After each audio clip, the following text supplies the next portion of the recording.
ছেলে সকলের ঘরে খাবার ঠিক নাই। সুদকুরের ঘরে যত খাইবা ইমাম সাবে, তাহলে যত খাইবা প্রতি অক্টর দাম দইরিয়া ও পয়সাটা গরিব মিসকিনের মাঝে বন্টন করে দিবা সবর নিয়ত ছাড়া।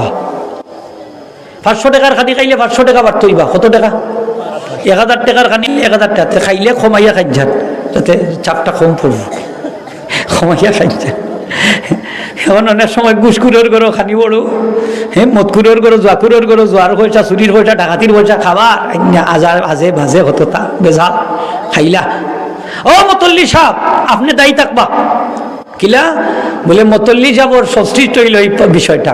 আপনি ইমাম সাহেবর লদিং ঠিক করে দিবা। একজন মুত্তাকি আল্লাহওয়ালা মানুষের ঘর যে হালাল খাওয়ায়, যেন কিতা খায়, আরো যেটা হোক কিতা খায়, হালাল খায়।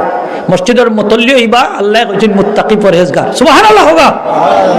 কোনো ঘুষখোর, কোনো মদখোর, কোনো গাঞ্জাখোর, কোনো